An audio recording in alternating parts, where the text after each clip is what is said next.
If you're a Doctor Who fan, chances are you have either heard the myths or seen the memes about a little book called Lungbarrow, which is an almost impossible to physically acquire lore fest of a novel that rounds out to the Virgin New Adventures range of Doctor Who novels, and what we commonly refer to as the Cartmel Master Plan. Well, almost 30 years after its release, it is time for a squeakquel. Yes, it's true, we are getting a Lungbarrow sequel titled Lungbarrow by Loomlight, which is by Tomoko M. Banks and published by Archbeetle Press, who were so kind in sending me an early copy so that I could complete this mostly spoiler-free review for you. If you know me well, you know that I'm very autistic about Lungbarrow, so I'm going to try to keep today's video brief. However, this is one of the best things that ever happened to me. I won't lie. Okay, when I first got the email to do this review, when I read the words Lungbarrow sequel, I got scared. I was frightened, okay, because I love this book, specifically the character Inniset and like just Gallifrey and Time Lord lore and stories in general. And I was so scared. Like what if it's bad? Because if we're being real, that's always the concern with sequels, right? Especially when it's something you love so much, is what are they going to do with this story and with these characters? Is it going to flow well? But despite my fears, I was, and I still am, so thankful for the opportunity to be able to read Lungbarrow by Loomlight early, to do this review for you, and just in general, I am so thankful that one of my favorite parts of Doctor Who history is able to have a continuation. Before we get into the review, I think a little background might be helpful. For Doctor Who's cancellation in 1989, script editor Andrew Cartmel, as well as some writers including Mark Platt and Ben Aaronovitch, had the plan to reveal that in some way, shape, or form, the main character, the Doctor, was a reincarnation of the Other, a mysterious but very important figure in Gallifreyan history who was like a contemporary of Rassilon and Omega. This concept, which the fandom has generally dubbed the Cartmel Master Plan, never made it to screen, but it did wind up playing out in the Virgin New Adventures range of novels, and Lungbarrow kind of drives the plan home and does confirm that, in fact, the Other was reloomed to become the Doctor. I won't give away the full plot of Lungbarrow because I do want to instill propaganda that encourages you to read it, but just generally, it's about the Doctor returning to his ancestral home, Lungbarrow, and he gets embroiled in a murder mystery, a lot of family drama, there's a puppet show, there's rat eating, there's a lot going on, but most importantly, yes, it covers the Doctor's origins as the Other. Expanded universe of Doctor Who is a little complex, okay? And very widespread and far-reaching, largely because of the way that rights and licensing works in terms of characters. There's a lot of freedom there, which is great because it means creatives can make a lot of stories that are licensed and are canon to that character. It's wibbly wobbly, okay? But Archbeetle Press is kind of one of the key figures we see in the expanded universe as it sits today, and they publish a lot of these licensed stories which explore characters further. One of those being Chris Chevet, who's a companion from the Virgin New Adventures range of novels in their Chevet series. And that is the series that this Lungbarrow sequel, Lungbarrow by Loomlight, is a part of. And just to clarify, this book is also allowed to use Lungbarrow because Mark Platt was actually somewhat involved. He had a little bit of oversight, but of course gave permission for this story. And that was one of the main things that kind of brought me relief when I first got the offer to do this. Really apologize for the further delay in the actual review itself, but I feel like this is necessary because part of the reason why Lungbarrow is such a meme or a myth is because of how much lore it contains. Because it contains a lot. Okay, and so I think the number one question people are going to be asking in terms of Lungbarrow by Loomlight, especially with it being part of the Chevet series, is how accessible it will be in terms of lore and in terms of being a relatively new reader. I myself, I didn't read a single Virgin New Adventures novel before I read Lungbarrow, despite it being the finale.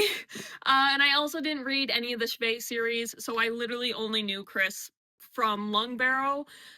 Basically, I didn't have the full context of either of those series. However, I should say as a disclaimer, I do generally have a lot of knowledge in the way of Gallifreyan lore, Time Lord lore, looms, things like that, because that is a lot of my interest and hyperfixation in Doctor Who. So I also can't say that I went in with no knowledge, if that makes sense. Lungbarrow by Loomlight feels like it primarily serves to act as a means of canon welding a bunch of different pieces of lore and a bunch of stories from a bunch of different branches, the VNAs, the show, Lungbarrow, etc., and the end result is, I do think there is more lore in Lungbarrow by Loomlight than there is in Lungbarrow, which I didn't think was possible. Okay, so it's heavy. However, in a way, I found that convenient. Okay, because like I said, it's tying together so many different pieces from so many different places. And I don't feel like I'll ever get to all of those full novels and books. And now it's kind of like all in one place, tied together in a nice little bow and written in a way that's done fairly well. So like, yeah, it's really heavy and it'll probably break your brain a little bit, but it's also fairly convenient. Like a 101 for a lot of things. It is not a 101. I don't know why I said that. It is not a 101. It is not that simple. If you don't know much about Chris Chevet, this book does give you a pretty good amount of exposition as to his story and his character. That being said, this guy seems to have so much going on. Like, I was reading his backstory and I was like, surely this can't have all happened to this man, but I guess it did. Okay, so you're not ever gonna 100% process everything there. But the book is going to give you enough just to still get attached to his character and his journey and to understand those things. A rather large barrier that I think will present itself in terms of accessibility with lore and with the story is that because of the complexity of the expanded universe, a lot of people, places, and concepts have different names. Everybody's favorite time traveler in the blue box, for example, is called the Defector, and his home planet is referred to the planet of the Temporal Superiors. So a lot of these things, they are obvious through the context clues, but again, I'm saying that from the angle of already having a fair bit of knowledge about those things. And I do think that that might complicate what is already an intense read. Ultimately, I don't think you have to have read the Virgin New Adventures range or the Chevet series in order to enjoy Lungbarrow by Loomlight, although Lungbarrow itself is definitely a prerequisite because this is a sequel. If you don't already have a fair bit of knowledge in the way of Gallifreyan and Time Lord history, or if you don't have an interest in exploring the Doctor's origins, you're gonna be pretty confused and probably pretty lost.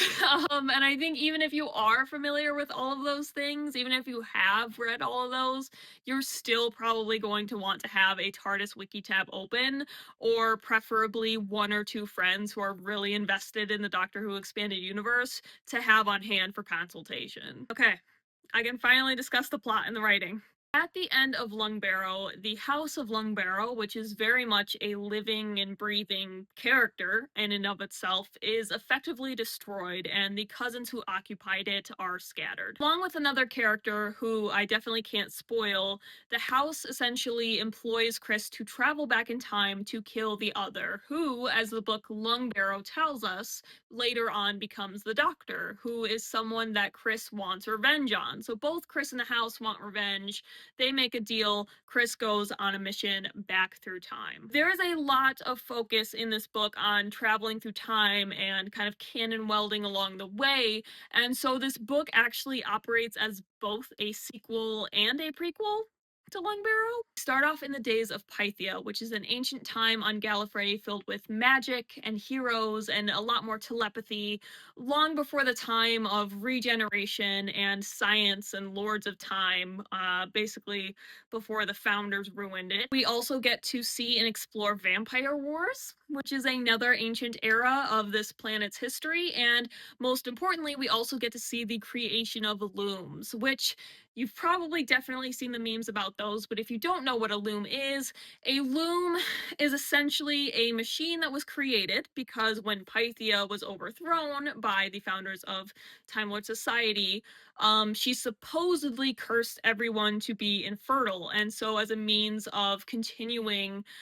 the species, looms were created, and they are machines that effectively weave. They make people, but it's primarily really just a eugenics thing at the end of the day. We also get to see the fallout and the betrayals associated with this movement towards looms, and we even go further Back to the Future, basically. But I felt that the cannon wielding was pretty well done, and honestly, I don't know how Tamako M. Banks managed to handle all of that.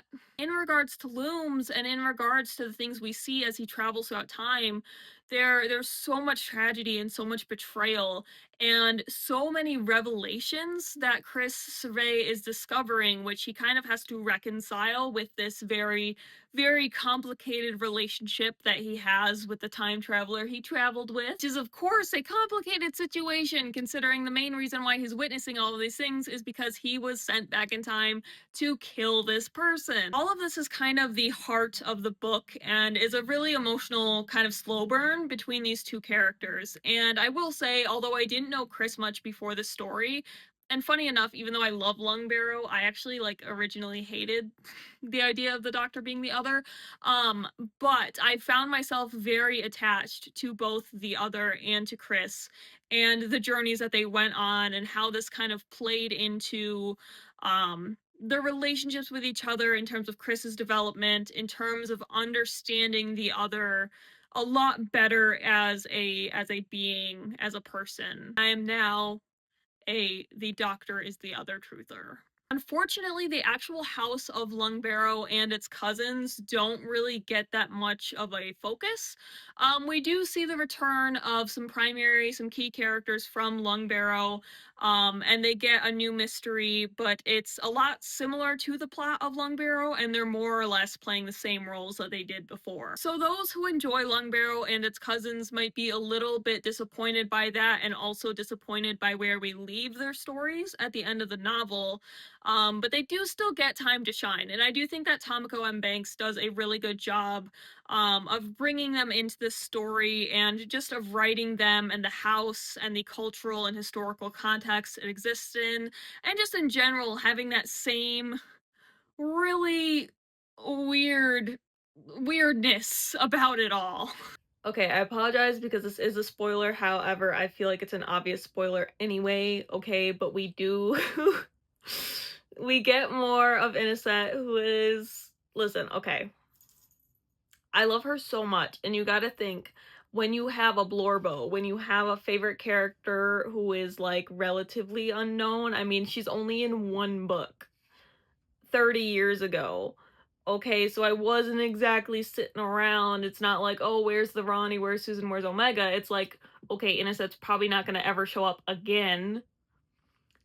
But she has now, and I am so happy about that because that is crazy, and I love her so much, and I think people who love her as well are going to be happy to see her again. So I'm very happy about that.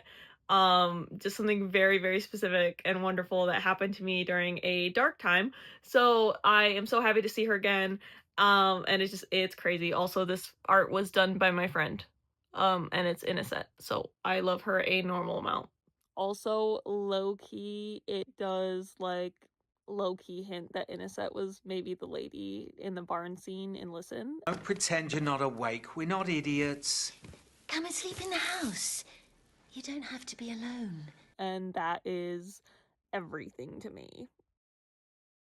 Because we spend so much of Lungbarrow by Loomlight traveling throughout time, there actually isn't a lot of room for the central mystery and plot to actually happen or bloom. And so as a result, the kind of final parts of the book do feel pretty overwhelming and a little rushed. And then also in regards to the main villain, who again I can't spoil, I don't know, they just felt a little bit out of place given everything and all of the players and everything that was already present. I was really surprised by who the main villain was. And again, I feel like it didn't fully click with me or fit super smoothly with the rest of the book. I do think it still works, and there's actually some pretty fun meta commentary going on with the main villain. But yeah, I just felt like that was unfortunately just a weak spot of the book. The book's climax is insane. Like just I had to put the book, which was on my phone, so I had to put my phone down just to like blink a little bit and just kind of ask myself like what is happening? Like what did I just read? Like it is genuinely so wild and so unbelievable, and it's just such a crazy turn. But I actually felt like that really rescued the book for me after the kind of small fumble with the villain, because once you get over that initial shock and once the ride really gets going, it gets going, and it's so wild and so crazy and so weird in the best possible ways, and it is just so it is so Lungbarrow. It is just so much Lungbarrow. A big reason why it is so wonderfully weird is because this book is so well written. Okay, the writing, the style, the heart behind it all is so amazing, and I am so grateful I had the chance to actually speak with the author Tamako M. Banks. We've been basically geeking out over email, so I know that she is a big fan of the original novel and that she has a very deep and very well rooted understanding of it, but I knew that before I spoke with her just based off of what I read. The very first thing I wrote down when I was taking notes for this review is how well the style flows perfectly with the original Lungbarrow novel. And like, you never get the sense that Tamako is just trying to emulate Mark Platt's writing. It's just truly that her style and her imagination pair so well with it. There are so many lines and scenes that stuck with me and will stay stuck with me for a very long time. Like, Tamako just does such a good job of invoking like a spirit and a curiosity and pulling in so much emotion to work alongside the sci-fi and the politics and the commentary, and it's just so well done. This is also her first novel, which is insane considering. But yeah, just generally, I mean, I think she was the perfect choice to write a successor to Longbarrow, and I am so happy with how this came out. Overall, I greatly enjoyed the novel. I think I definitely preferred the world building and the canon welding and the character exploration than I did to the actual plot and story, but that's okay because the former is the majority of the book anyway. Once again, I am so grateful to Arc Beetle Press for giving me this opportunity, and just in general, I cannot believe that something I love so much that was published 30 years ago um gets a sequel, and it's a sequel that I absolutely love and that is so perfectly in tune with the things I could have hoped for in a sequel. I am so excited to freak out with the rest of the world when this gets released on April 23rd, 2026. But I am also looking forward to the future because I do plan on making a longer review and or deeper analysis of this book and the lore inside of it.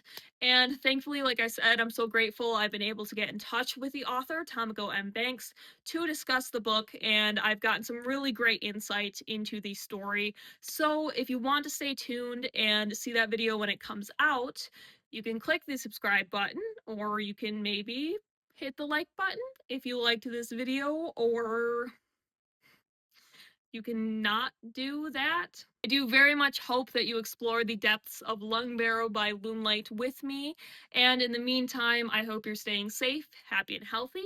I hope you're having a great day, night, whatever time it is for you, and I am going to return to my cave of hyperfixation and despair. Thank you. Bye.